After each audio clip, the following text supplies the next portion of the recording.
তো hello guys, ভালো আছো সবাই? আজকে আমরা পরিসংখ্যান অধ্যায়টা ধরবো। উপরে ফ্যান চলছে তো তাই একটু নয়েজের সমস্যা হতে পারে। এই পরিসংখ্যান অধ্যায়টা খুবই গুরুত্বপূর্ণ, কারণ এই পরিসংখ্যান অধ্যায়টা থেকে প্রায় 25 মার্ক 25 মার্ক পরীক্ষা আসতে পারে এই পরিসংখ্যান অধ্যায় থেকে। তোমরা তো সবাই জানো 25 থেকে 26-27 পর্যন্ত আসতে পারে নাম। তাই এটা এসএসসির জন্য প্রায় এক চতুর এক চতুর্থাংশ প্রায় নাম্বার এখান থেকে আমরা ক্যারি করতে পারি। তাই এই অধ্যায়টা খুবই গুরুত্বপূর্ণ। তাহলে আজকে আমি এই অধ্যায়টার ওয়ান শট একটা ভিডিও দিচ্ছি। ওয়ান শট বলতে পারো না, মানে আমি এই অধ্যায়টা খুব ভালো মতো তোমাকে মানে কীভাবে কোন সূত্রটা আসে বা কীভাবে সূত্রটা বসাইলে মান ঠিক থাকলে অ্যান্সার পুরো ক্যারি করা যাবে। তাই আজকে তোমরা দেখো ভিডিওটা ভালো লাগলে সাবস্ক্রাইব করে দিও এবং লাইক করে দিও। আচ্ছা, তাহলে শুরু করি ভিডিও। প্রথম প্রথম পরিসংখ্যানে কয়েকটা মানে নাম্বারের প্রশ্ন আসতে পারে। নাম্বারের প্রশ্ন যেমন বলতে পারো তোমরা, যেমন আমরা শুরুতেই বলি নাম্বার যে প্রশ্নগুলো যেমন আসতে পারে, চলক কাকে বলে? চলক কাকে বলে? তাহলে চলক কাকে বলে এই প্রশ্নটা আসতে পারে। তাহলে চলক, এই প্রশ্নটা আমি লিখছি না, এই প্রশ্নটা হলো একটা সহজ প্রশ্ন। তা চলক হচ্ছে যা পরিবর্তনশীল বা যার অনেকগুলো সম্ভাব্য মান থাকতে পারে। তাহলে আমরা লিখে দিই, চলক হচ্ছে যা পরিবর্তনশীল বা যার অনেকগুলো মান থাকতে পারে। তাহলে কি, চলক হচ্ছে যা পরিবর্তনশীল বা যার অনেকগুলো মান থাকতে পারে। চলক দুই প্রকার, এটা দুই প্রকার, এটা দুই প্রকার। দুই প্রকার কি কি? এটা দুই প্রকার কি কি? একটা হলো তোমাদের বিচ্ছিন্ন চলক, এটা বইতে আছে, বিচ্ছিন্ন চলক। আর দুই নাম্বার হলো অবিচ্ছিন্ন চলক, অবিচ্ছিন্ন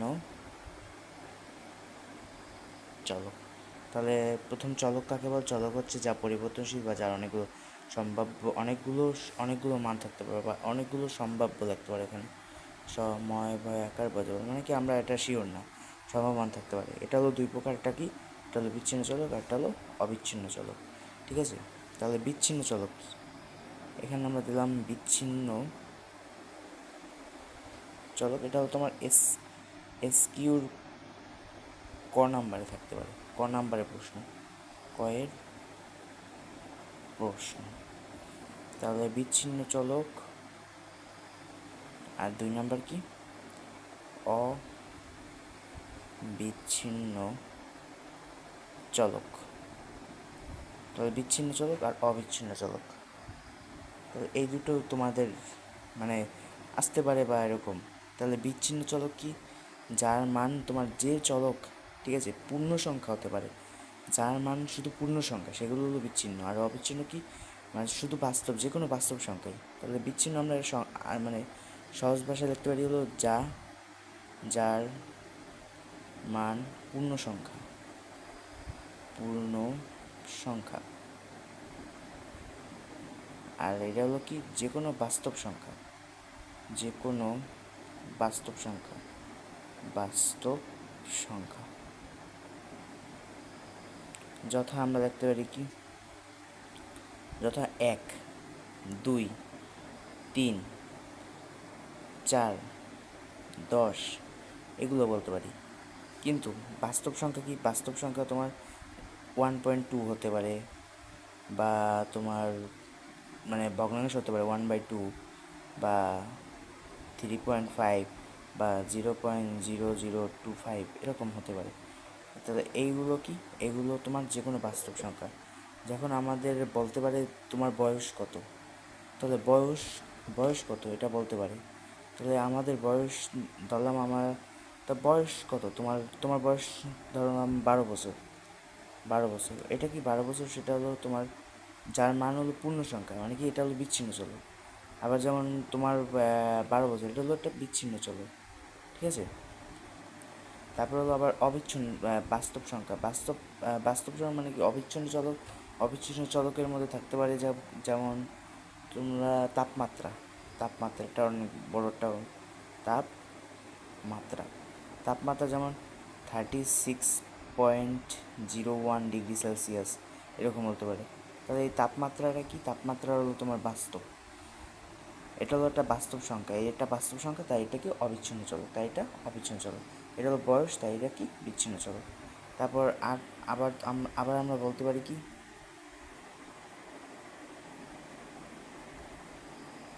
তারপর আবার আমরা বলতে পারি মানে তোমাদের রেজাল্ট নাম্বার। তোমাদের রেজাল্ট নাম্বার এরকম আসতে পারে, তোমাদের রেজাল্ট নাম্বার নম্বর। তোমাদের রেজাল্ট নম্বর একজন পাইলো 100, বা একজন পাইলো 95, এরকম পাইতে পারে। এগুলো কি 100 পেলো, বা 100.1 পেলো, মানে 100.1 তো এক হয় না, সরি, ওদের সঙ্গে একটু মজা করলাম। 95.5 পাইতে পারে একজন, মানে যারা একজন সিকিউ বা একটা ইংলিশে তো এরকম কয়েকটা এরকম দশমিকের নাম্বার থাকে, তাদের এরকম পেলো, সেটা কি অবিচ্ছিন্ন চলক। তাহলে আমরা বলতে পারি কি পরীক্ষার রেজাল্টও কি এটা অবিচ্ছিন্ন চলক। এটা বুঝতে পারছি যাই হোক। তারপর আসতে পারে হলো তোমাদের আরেকটা সবচেয়ে ইম্পর্টেন্ট একটা প্রশ্ন আছে, একটা সবচেয়ে ইম্পর্টেন্ট প্রশ্ন, ঠিক আছে। সেটা হলো কি কেন্দ্রীয় প্রবণতা কি। কেন্দ্রীয় প্রবণতা এটা অনেকবার এসেছে, কতবার যে এসেছে তোমরা ঠিকমতো জানো না। কেন্দ্রীয় প্রবণতা কি? কেন্দ্রীয় প্রবণতা কি? এটা কেন্দ্রীয় প্রবণতা কি, এই প্রশ্নটা অনেক ইম্পর্টেন্ট। কেন্দ্রীয় প্রবণতা কি?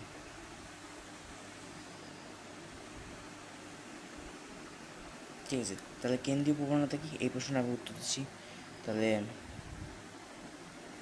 কেন্দ্রীয় প্রবণতা কি এটা বলতো তোমরা। এটা হল উপাত্ত সমূহ কেন্দ্রের দিকে, কেন্দ্রীয় মানের দিকে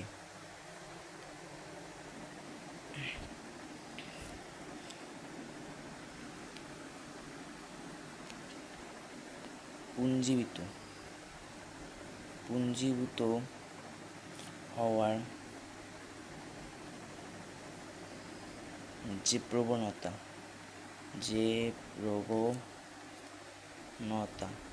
তাকে বলে কেন্দ্রীয় প্রবণতা। কেন্দ্রীয় প্রবণতা, ঠিক আছে, তাকে বলে কি কেন্দ্রীয় প্রবণতা। অনেক একটা ইম্পর্টেন্ট প্রশ্ন এটা একটা ভিবি লিখতে পারো, ভিবি, এটা একটা ইম্পর্টেন্ট প্রশ্ন, ঠিক আছে। তাহলে কেন্দ্রীয় প্রবণতা হয়ে গেল। এখন হলো তোমাদের সূত্র অ্যানালাইসিস। তাহলে সূত্র ইম্পর্টেন্স। তাহলে আমি এখানে বেসিক থেকে শুরু করছি। তাহলে প্রথম যে সূত্রটা আমাদের আসে, সবচেয়ে যে ইম্পর্টেন্ট সূত্রটা, মানে সূত্রের ক্ষেত্রে কি প্রথম আমি ধাপ বাই ধাপ বলছি। যদি তোমার 1 নম্বর সূত্র, এটা তাহলে 1 নম্বর সূত্র, ঠিক আছে, বা 1 নম্বর দিলাম আমরা সূত্রটা। তাহলে প্রথম হলো যদি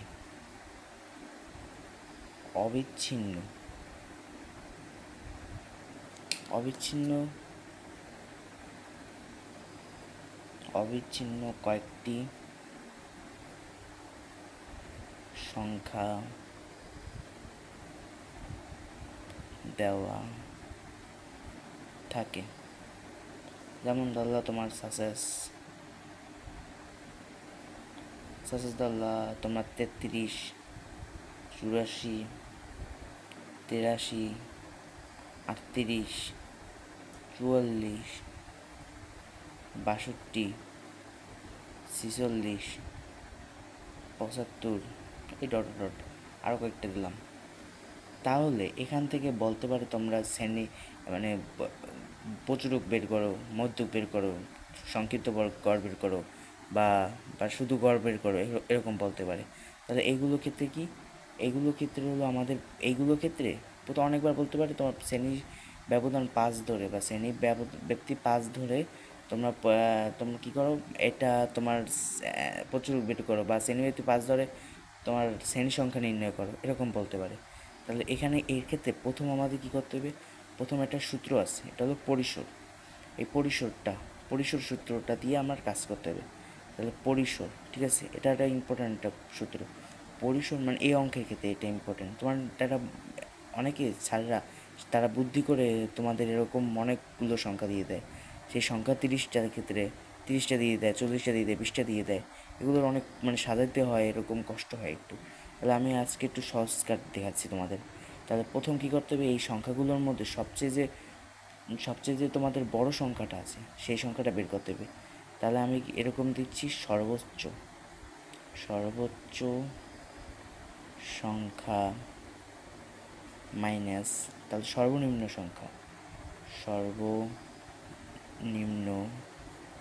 সংখ্যা যোগ 1। এখান থেকে তোমরা সর্বোচ্চ এটা তুমি বের করে আমাকে কমেন্টে তোমরা অ্যান্সারটা দিও কত হয়েছে। ঠিক আছে, সর্বোচ্চ সংখ্যা মাইনাস সর্বনিম্ন সংখ্যা যোগ 1। এই যে ক্যালকুলেটর আছে না, তোমাদের কাছে কোন ক্যালকুলেটর আমাকে কমেন্টে দিও। এই আমি ব্যবহার করি TT991ES। ঠিক আছে, তোমরা এটা ব্যবহার করো। আমি এটা ব্যবহার করি, আমার ব্যক্তিগত তোমাদের কাছে শেয়ার করলাম।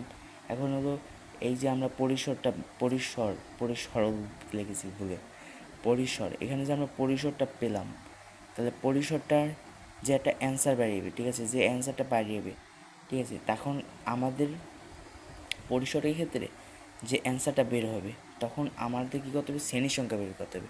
যে শ্রেণীর সংখ্যা মানে কি, যে তোমার ঘরগুলো আঁকো কয়টা শ্রেণীতে, যেমন তোমরা একটা 8টা ঘর রাখতে পারো, 9টা ঘর রাখতে, তোমরা তো দেখো দুই সময় তোমাদের পরীক্ষায় প্রশ্ন দেওয়া থাকে 10টা ঘর বা এরকম একটা ঘর দেওয়া থাকে। ঠিক আছে, এরকম তোমরা 10টা ঘর আঁকো, মানে তোমরা উপরে যে হিটেনগুলো লিখতে হয় যেমন শ্রেণীব্যক্তি, এগুলো সহ 10টা ঘর আঁকো। তাহলে এখন আমাদের কী করতে হবে, এটা আমার শ্রেণী সংখ্যা, সেটাকে বলে কি শ্রেণী সংখ্যা। তাহলে আমাদের শ্রেণী সংখ্যা বের করতে হবে। শ্রেণী সংখ্যা কি, এই যে পরিসরটা পেলাম, পরিসর যে উপরে যেটা পেলাম, পরিসর বাই শ্রেণী ব্যক্তি, পরিসর বাই শ্রেণী ব্যক্তি কি, যেটা আমাদের শ্রেণী ব্যক্তি, যেমন এইচ মানে কি তোমাদের ভিতরের গ্যাপটা কত বা ভিতরে যেমন ব্যবধানটা কত, এটাকে বল শ্রেণী ব্যক্তি তোমার নিজেরও ধরতে পারো, আবার দুই সময় প্রশ্নে উল্লেখ থাকতে পারে। যেমন শ্রেণী ব্যক্তি তোমার যদি তোমার যদি 1 থেকে যদি 40 মধ্যে থাকে তাহলে 5 ধরতে পারো। যদি তোমার 1 থেকে 80 বা তোমার 10 থেকে 80 এরকম যদি থাকে তাহলে তুমি 10 ধরতে পারো, এটা তোমার জন্য বেটার। আর এখানে ক্ষেত্রে কি, পরিসরের ক্ষেত্রে যে অ্যান্সারটা বের হবে, যেমন তোমাদের বের হলো 7.2, ঠিক আছে, 7.2 অ্যান্সারটা বের হলো, তোমরা কিন্তু এটা 7.2 লিখতে পারবে না। তাহলে কী হবে, তাহলে তোমাদের কাটা হবে। তাহলে এটা 7.2 পরিবর্তে এখানে লিখতে হবে কি, 7.2 পরিবর্তে এখানে লিখতে হবে, এটা এরকম দেওয়া যেতে পারে, এখানের মধ্যে থেকে 8 লিখতে হবে। 7.2 মানে কি, এখানে যদি তোমার 7.1ও হয় তাহলেও এটা হবে, আবার 7 যদি তোমার 2 হয় তাহলেও এটা হবে, আবার যদি 7.3 হয় তাহলেও এটা হবে, আবার যদি তোমার 6 বেটার তাহলে 6.1 কী হবে, 7 হবে, আবার 6.2 হবে 8 হবে। মানে কি, এটা দশমিকের পরে যেই এটা পূর্ণ সংখ্যা, তার দশমিকের পরে যদি যে কোনো সংখ্যা থাকে তাহলে তার পরবর্তী যে পূর্ণ সংখ্যা সেটা হবে, বুঝো। এখানে যদি আমার 6 থাকতো তাহলে হতো কি, 6.1 থাকতো তাহলে হতো 7, আবার যদি 5.3 থাকতো তাহলে হতো কত, 6। এটাও তোমরা বুঝেছো আমার মনে হচ্ছে। বা তোমার যদি 11.2 থাকতো তাহলে হতো কি, 12, ঠিক আছে, 12। তাহলে এখানে 12 আছে, ঠিক আছে, এখানে যে 12, যে এখানে 6 পেয়েছি, 7 পেয়েছি, 8 পেয়েছি, এখানে এইগুলো কী হবে, এইগুলো তোমার হলো শ্রেণীর সংখ্যা। এগুলো কি শ্রেণীর সংখ্যা, মানে এই কটা তোমার শ্রেণীর সংখ্যা দ্বারা আঁকতে হবে। এখন একটা তোমাদের ট্রিক্স দেখাই, এই যে 12টা যে পেয়েছি বা 6টা যে পেয়েছি, 7টা পেয়েছি, 8টা পেয়েছি, আর এই কটা তোমার আঁকতে হবে না, এই থেকে একটা যোগ করে আঁকতে হবে। মানে কি, কারণ যোগটা আঁকতে হবে, কারণ কি, কারণ তোমার যদি আমরা দেখাই পরে প্রথম পৃষ্ঠায় আমরা লিখবো কি, শ্রেণী ব্যক্তি, আবার শ্রেণী, তারপর গণসংখ্যা, তারপর ক্রমযুক্ত গণসংখ্যা যা মানে যা প্রশ্নে উল্লেখ করবে সেটা অনুযায়ী যা যা আঁকা লাগে আঁকবো, টেলি আঁকতে পারি এগুলো। তাহলে এইগুলোর জন্য একটা আলাদা আঁকতে হবে। আর যে আমরা যে আগের পৃষ্ঠায় যে পেয়েছি মানে শ্রেণী সংখ্যা যে আমরা পেয়েছি, তার শ্রেণী সংখ্যার মধ্যে শুধু আমার যে মানগুলো আছে, যে ফলগুলো আছে, তার ভিত্তিতে এই শ্রেণী সংখ্যাটা পেয়েছি। এটা তো আমরা প্রথমে হিডেন লেখার জন্য তো পাইনি, তাই আমাদের কি একটা সংখ্যা বেশি ধরতে হবে। ধরলে এই আমরা মানে কী করবো, ছকটা একটা সংখ্যা একটা ঘর বেশি নেব। ঠিক আছে, বুঝতে পেরেছো? তাহলে বুঝতে পেরেছো আমার মনে হচ্ছে যে। তখন তারপর আমরা পরবর্তী মধ্যক নির্ণয়টা শিখি। মানে কি, এটা হলো বেসিক সহ, মানে প্রথম যে এটা তোমার মানে সিকিউতে বা এসকিউতে আসতে পারে বা তোমার এমসিকিউতে আসতে পারে এইসব। তাহলে মধ্যক নির্ণয় আমরা কিন্তু তোমার সূত্রের সাহায্যে যে মধ্যক L+N/2 ওইগুলো শিখছি না। এটা হলো কি, তোমার কয়েকটা সংখ্যা থাকতে পারে, যেমন এটা হলো জোড় ক্ষেত্রে, বিজোড়ের ক্ষেত্রে, জোড় সংখ্যার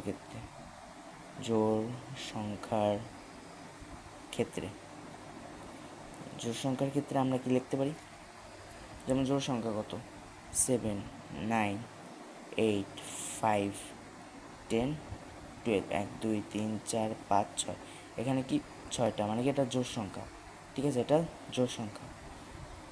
তাহলে জোড় সংখ্যার ক্ষেত্রে আমার যদি মধ্যক বের করতে হয়, মানে আমার এটা এরকম একটা সংখ্যা দিয়ে থাকবে, বলে মধ্যক নির্ণয় করো সংখ্যাগুলোর। তাহলে মধ্যক নির্ণয়ের ক্ষেত্রে তখন সূত্র হবে কি, সূত্রটা হবে হলো তোমার মধ্যকটা লিখে দিই, মধ্যক সমান সমান, এটা সূত্র হবে n/2 তম পদ প্লাস n/2 প্লাস 1 তম পদ ডিভাইড বাই 2। ঠিক আছে। ও আরেকটা জিনিস তোমাদের শিখিয়ে নিই, এই যে সংখ্যাগুলো যেমন 7, 9, 8, 5, 10, 12, এগুলো কি তোমরা কি দেখছো, এগুলো কি বিচ্ছিন্ন আছে না অবিচ্ছিন্ন আছে? মধ্যক নির্ণয় এক্ষেত্রে সবসময় আমাদের আগে বিচ্ছিন্ন করতে হবে, এটা হলো অবিচ্ছিন্ন চলক। এটা কি অবিচ্ছিন্ন, এটা তোমার জোড় হোক বিজোড় হোক সব ক্ষেত্রে কি অবিচ্ছিন্ন চলককে বিচ্ছিন্ন করতে হবে। যারা যদি এটা বিচ্ছিন্ন করি, তাহলে এই অঙ্কটা আমি তোমাদের করিয়ে দিচ্ছি। প্রথম হলো 5 হয়, তারপর হয় কত 7, তারপর 8, তারপর 9, তারপর 10, তারপর 12, এই হলো তোমার বিচ্ছিন্ন করছি। ঠিক আছে, তারপর হলো আমরা তোমার এই অঙ্কটা যদি করে দিই, তাহলে এখানে হইবে কত, n/2 তম পদ। n মানে কত, এখন বলতো n মানে কত, 1, 2, 3, 4, 5, 6, তাহলে 6/2 তম পদ প্লাস 6/2 প্লাস 1 তম পদ ডিভাইড বাই 2।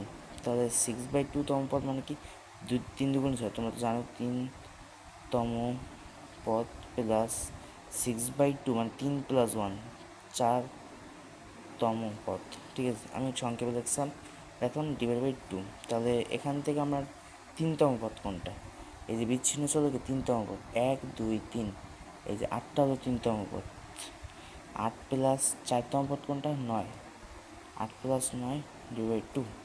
তাহলে এখন আমরা ক্যালকুলেটার দেখি, ক্যালকুলেটার দিকে 8 প্লাস 9 ডিভাইড বাই 2 সমান সমান কত হয়, 8.50, 8.5। তার মানে আমার একটু ওই মুড শেপে মানে আমি দশমিকের পর মনে হয় 2 ঘর নিয়েছি, তাই এটা মনে হচ্ছে 8.5। তাহলে এটা হলো অ্যান্সার। ঠিক আছে, এটা বুঝতে পেরেছো? তাহলে এটা যদি বুঝে থাকো, তারপর পরেরটা আমরা দেখছি। পরেরটা কি, পরেরটা হলো এই পৃষ্ঠে দেখাই। আর যদি তোমার জোড় বিজোড় থাকে,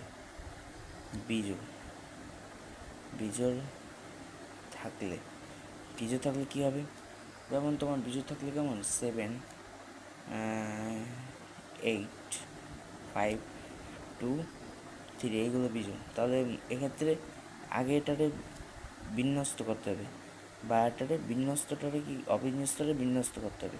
এটা তোমার এখান থেকে একটা লিখে দেওয়া হচ্ছিল, এটা হলো বিচ্ছিন্ন চলকগুলো লিখছি, এটা হলো বিচ্ছিন্ন করতে হবে।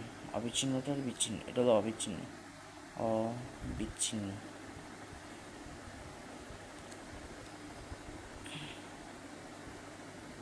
এটা বিচ্ছিন্ন করতে হবে, ঠিক আছে। প্রথম হলো কি বিচ্ছিন্ন করতে হবে, তারপর সূত্র, সূত্র মধ্যক, মধ্যক সমান সমান এটা সূত্র কি n প্লাস 1 ডিভাইডেড বাই 2 তম, তম খালি আমি তমর জায়গায় অম লিখে দিচ্ছি, তম পদ।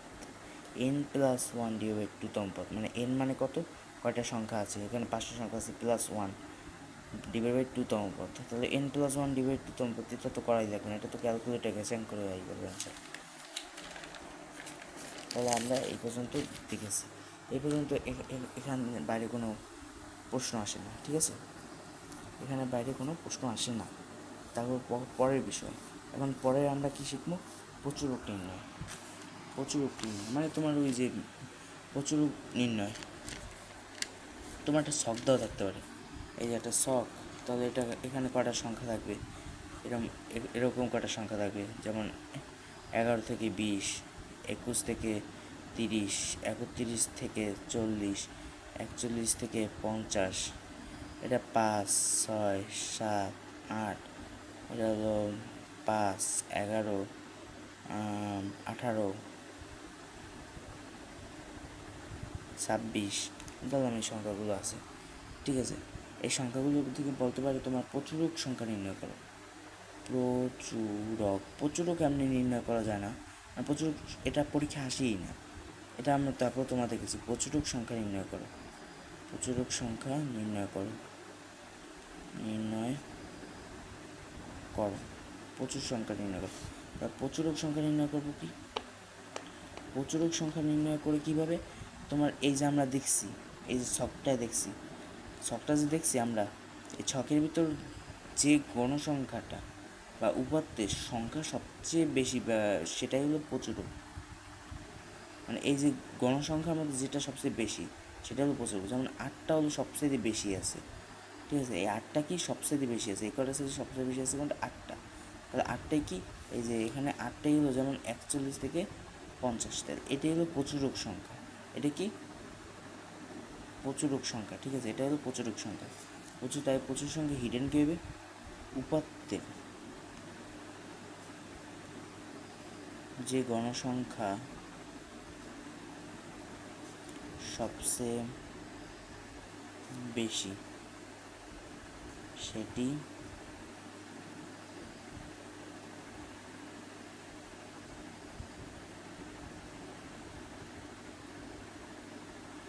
হবে কি, সেটি হবে হলো প্রচুরক। এই পর্যন্ত আমরা শিখলাম, ঠিক আছে, এই পর্যন্ত আমরা শিখলাম প্রচুরক। তাহলে এই পর্যন্ত আমরা কি দেখলাম, সর্বপ্রথম আমরা দেখলাম হলো পরিসংখ্যানে, সর্বপ্রথম দেখলাম আমরা কি চলক কাকে বলে, তারপর হলো চলক দুই প্রকার, তারপর হলো আমরা শিখলাম কেন্দ্রীয় প্রবণতা কী, তারপর বিচ্ছিন্ন অবিচ্ছিন্ন চলক দেখলাম, কেন্দ্রীয় প্রবণতা কী দেখলাম, তারপর তোমার সূত্রগুলো দেখলাম, মানে তোমার অবিচ্ছিন্ন যে তোমার শ্রেণীবৃত্তিগুলো থেকে আমরা কীভাবে মানে কীভাবে আমরা বিভিন্ন প্রশ্নের উত্তর দিতে পারবো, যেমন মধ্যক নির্ণয়, এগুলো কীভাবে দিতে পারবো, কীভাবে ছকটা আঁকা যাবে, এগুলো নিয়ে দেখলাম। তারপর মধ্যক নির্ণয় দেখলাম, ওই যে তোমার প্রশ্ন যে দেওয়া থাকবে সেটা তোমার কয়েকটা বিজোড় সংখ্যা দেওয়া থাকবে, সেখান থেকে মধ্য কীভাবে নির্ণয় করতে হয় সেটা দেখলাম। তারপর জোড় সংখ্যা দেওয়া থাকতে পারে, প্রথম অবিচ্ছিন্ন করতে হবে, অবিচ্ছিন্নটাকে বিচ্ছিন্ন করতে হবে, তারপর এই সূত্রগুলো ইউজ করতে হবে, এটা দেখলাম। তারপর আমি দেখলাম প্রচুরক নির্ণয়, তারপর দেখলাম কি প্রচুরক নির্ণয়, তাহলে উপাত্তের গণসংখ্যা সবচেয়ে বেশি সেটি হলো প্রচুরক, ঠিক আছে। এই যে এখানে যেহেতু আমরা 8 দেখছি সবচেয়ে বেশি, তাহলে 41 থেকে 35 এটা কি প্রচুরক সংখ্যা।